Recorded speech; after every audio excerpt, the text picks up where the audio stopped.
Our next speaker, we have a real treat for you. We have Mr. Gordon Fairweather to speak to us. Mr. Fairweather was the first Chief Commissioner of the Canadian Human Rights Commission and held that position for 10 years. He was the founding chair of Canada's new Immigration and Refugee Board and remained in that position from 1987 to 1992. Mr. Fairweather served in the New Brunswick legislature from 1952 to 62, from 1958 to 1960, and from 1958 to 1960 he was Attorney General, In 1962 he was elected to the House of Commons, representing the riding of Fundy Royal until 1977. He has been an official observer of elections in Zimbabwe, El Salvador, Guatemala, and Malaysia. He led the Canadian delegation to the United Nations Human Rights Commission meetings in Geneva on 3 occasions. Mr. Fairweather is an officer of the Order of Canada. He has also received the Federal Government Outstanding Achievement Award, the New Brunswick Humanitarian Award, the New Brunswick Division of the Canadian Red Cross Society Humanitarian Award, and has 7 honorary degrees, and probably counting, from Canadian universities. Please join me in welcoming Mr. Fairweather.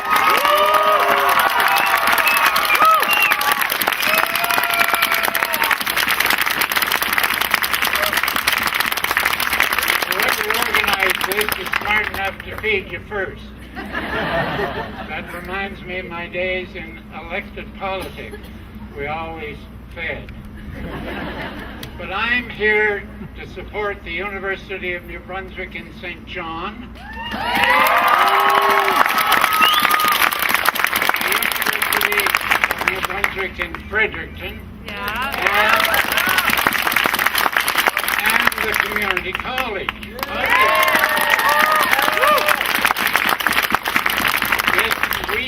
We should focus on what the issue is not about, and that is comparing apples and oranges.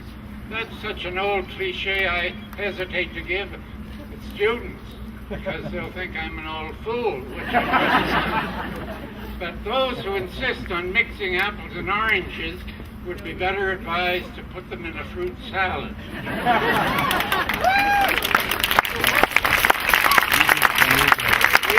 UNBSJ is not about fruit salad, neither is the community college.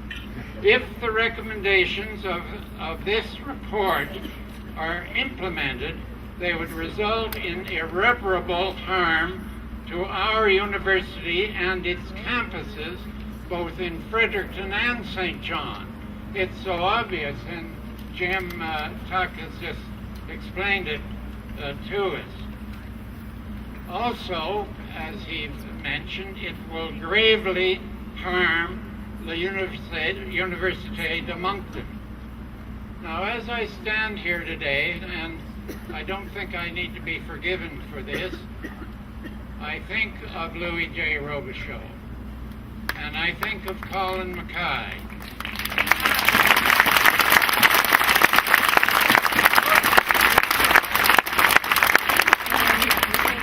University builders of the 1960s.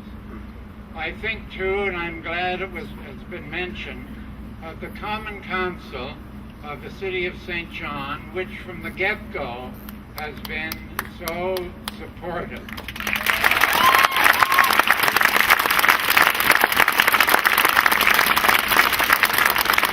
One of the joys, of course, of having this campus here and near at hand is the professors, the TAs, the students, and the support staff.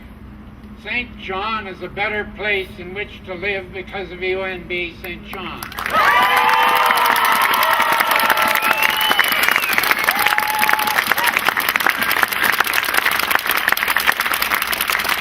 You'll be glad to know I have 4 minutes and 30 seconds. But I want to turn to Dr. Miner, because last week he told the Globe and Mail that he's frustrated by how quickly opponents, that's his word, made up their minds about the report. And he went on to say, and I will quote him, the report, I do not believe that in any form New Brunswick has an institution that can stand on its own at the national level. That's not meant, he said, to sound critical. Bull! Where did he go to school? It's meant to reflect reality, and those also were his words.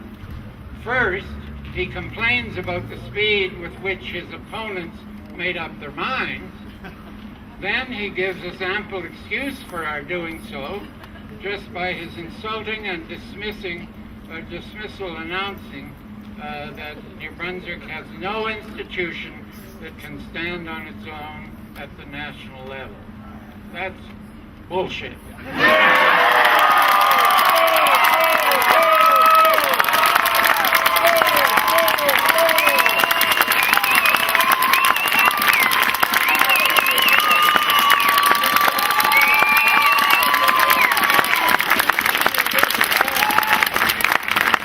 Bullshit, by the way, is politically correct these days. Do you not share my, I guess you do share my opinion, that this is a very odd statement, coming as it does from the co-chair of a commission designed to make recommendations for an extreme makeover of New Brunswick's system of higher education. It's bizarre. Yes. Minor is a joke. Minor is a joke. I find his negativity and his insult to be totally unacceptable. Yes.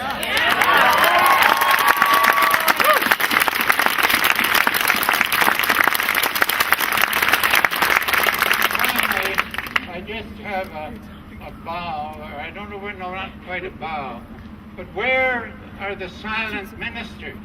Where are they? Yes. There are 5 ministers in the Greater St. John area. I won't list them.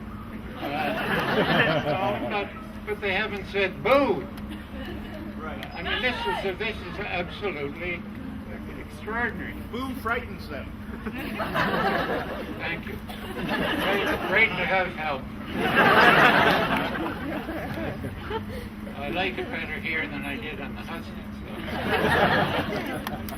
Finally, as I say, the silent, mute cabinet ministers, they were hailed in the morning paper, the Telegraph Journal, as being almost saviors of the city just a year ago. I haven't heard a word from any one of them since the minor, since this report. Shame.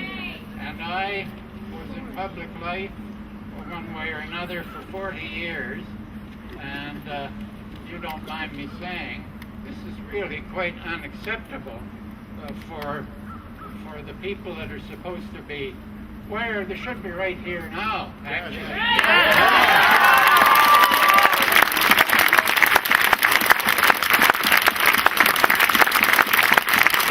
As you can see, we would have fed them gladly.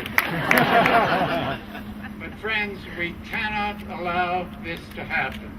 It's up to us to make certain it doesn't. Right. And thank you for letting an old goat out of the stable.